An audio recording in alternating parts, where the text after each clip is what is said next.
Right. Okay.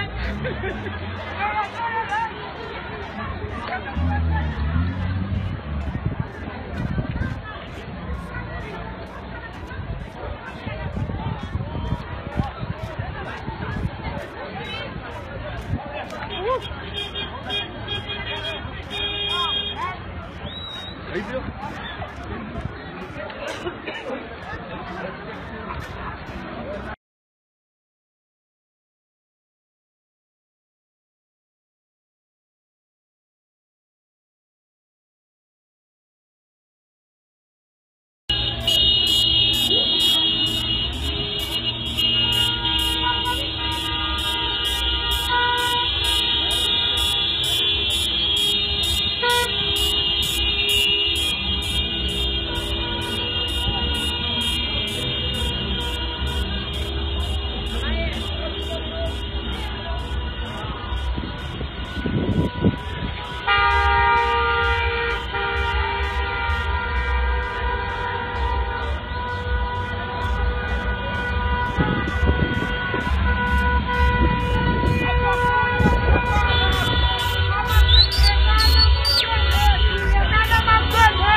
Back! Everybody, back now! Back now!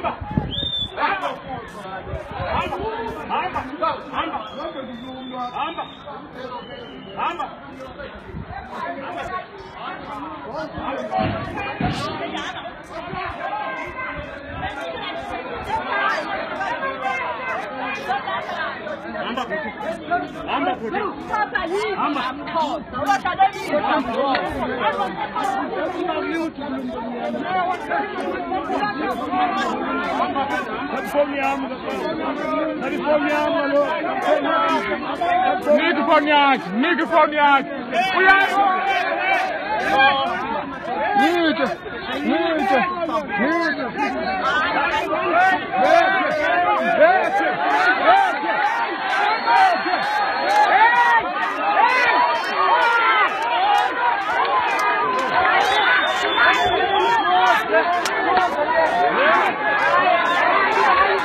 Opening up these shops, and today everything's gone. You know? And it's difficult because our landlords, whoever they may be, they also want their money. You understand? How are we supposed to work? Where's the money supposed to come from if we don't pay the fee? You know, it's impossible. These people should also have a brain.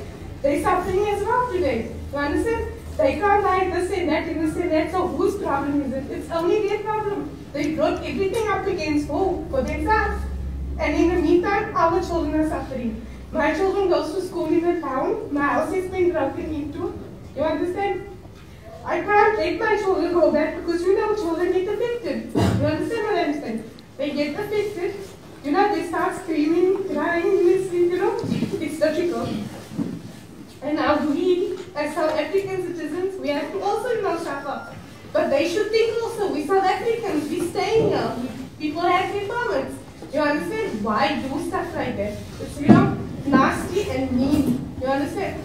Those people that want to work, they should start working honestly and get work like everybody else here. You understand? What's the problem? You know, if there was a problem with anybody, they should have just come up, you know, gathered everybody in each community and just talk. What was the need to go on such a wild rampage and do everything? You understand? Today, I actually called the school today, and the principal is scared. They'd rather tell us, keep your foreign children at home. But our children are South Africans. They have the right. We have our rights. They're supposed to get an education. You know, whether they come from where. Thank you. Another comment, question? As you know, most of you guys are here for years, and those years, you've been working very hard to change yourself because you have been given a right, work and study on the asylum that you are receiving. So, in order to survive from whatever reason that you are coming from your country, you were working very hard. But that, the business that I've been building for 8 years was gone in a minute time, as you know. Right now, for 8 years I've been working hard, but on the minute I'm having a zero. I don't have a cent in my pocket. And who to blame here is the authorities, the relevant people. Who are those? The police. The police were supposed to teach the people, saying that whatever the question they are having, they were not supposed to take to the foreigners. Because whatever reason they have, they're going to come to you saying that we're going to hit you, we're going to rob you, because you are the foreigner. Because in Grahamstown, as you people know, maybe you are not talking about, there was a rumor, people were talking about something, saying this happened. But why do we have to be the victims of that? Why don't they go to the relevant authorities saying that you did this, and this person did, bring this person, or make him accountable, so that he's going to answer the questions. I mean, like, these are false allegations that we are telling. They were supposed to take that person accountable and harm the people. Instead of doing that, they let the people loot the shops, and they let the people attack us, vandalize what we have been building for years. So who to blame here is mostly the police. The police, at the time when my shop was robbed, I was in front of my shop. They came to the shop. They stood because I was there, and there was another guy as well. The police arrived. They stood there maybe for 5 or 6 minutes, but they were not doing that. Some of them were saying that I'm a Somalia. They were supposed to go back. And instead of doing this job, he was telling people to chase me, to rob me. And those ones left while the people were there, because the crowd was, if I count, mostly 300 and more. They left. It was risky for my life, but I wanted to risk because I didn't want to lose my bread. I thought it was possible for me to save my business. I couldn't. Another police came, they left. I was talking with my brother saying that, should we leave?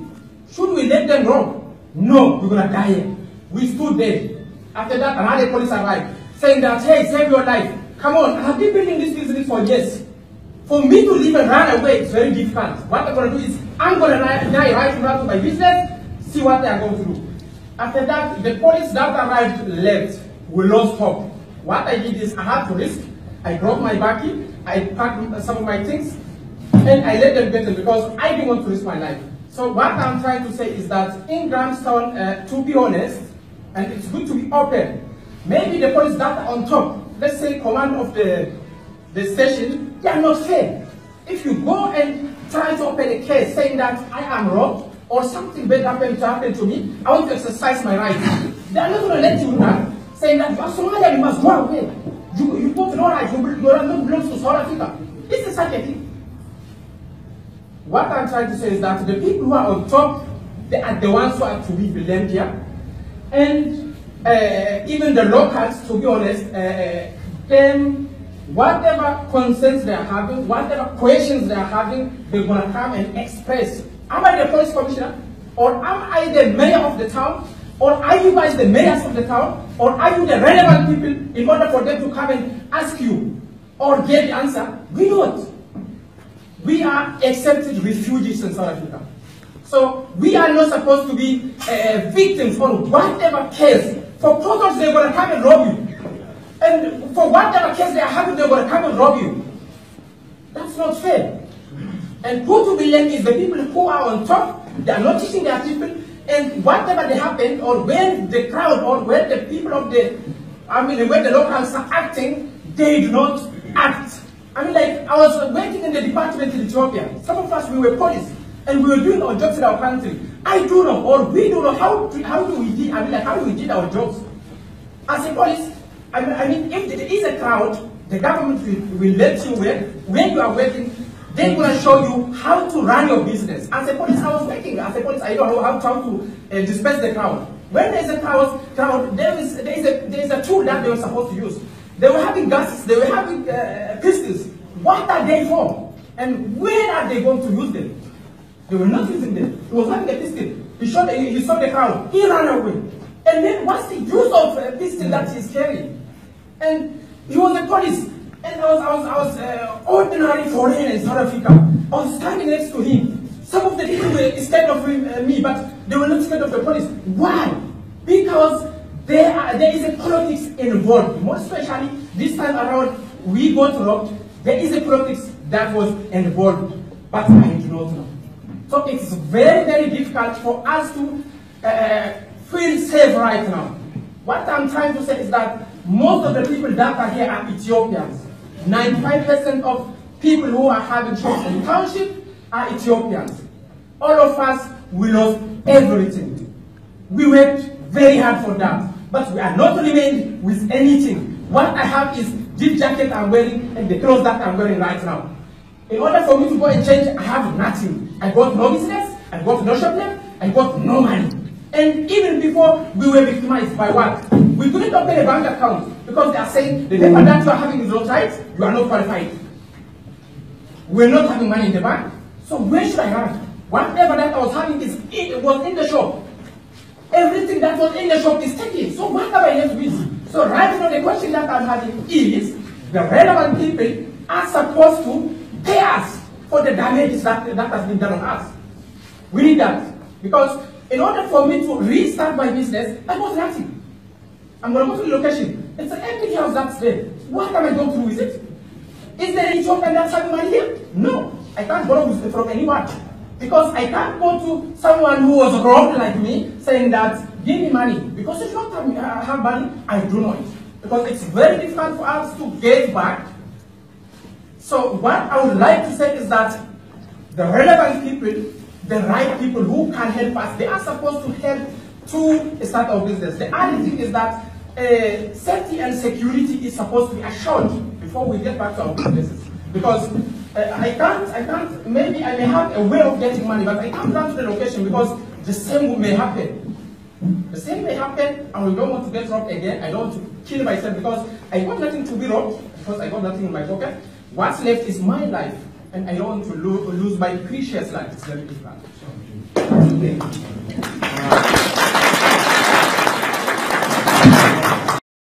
But you must be careful because this rumor sometimes can, amount to something bigger.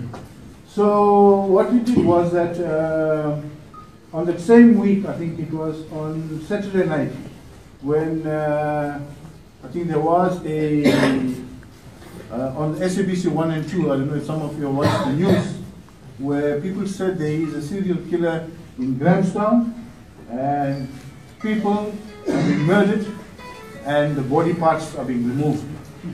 So I was shocked as well when I heard this, and I immediately phoned my superiors, my provincial commissioner, and my senior officers at the provincial office.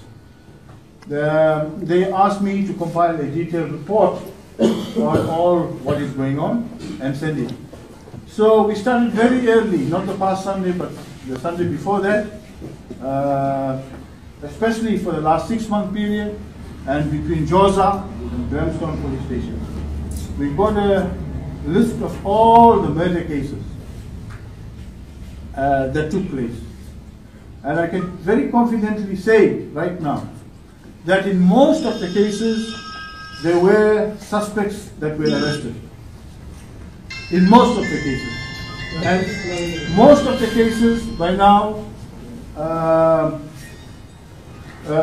there was nothing cynical about it.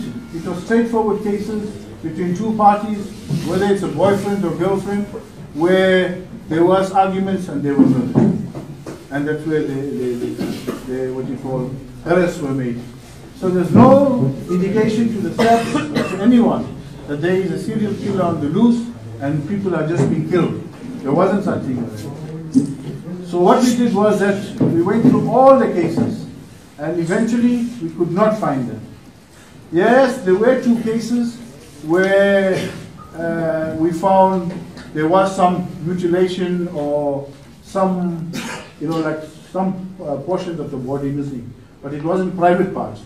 And in those 2 cases, it was confirmed that those people have been mauled by dogs. And for those of you who know Grahamstown and know Joza location, you know there are a lot of wild dogs there.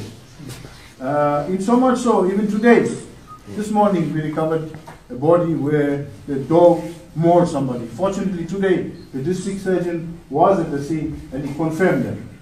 He confirmed that, and there are tests being conducted. So there's no indication of a serial killer or of anybody committing multi-murders or some sort of murders like of that sort.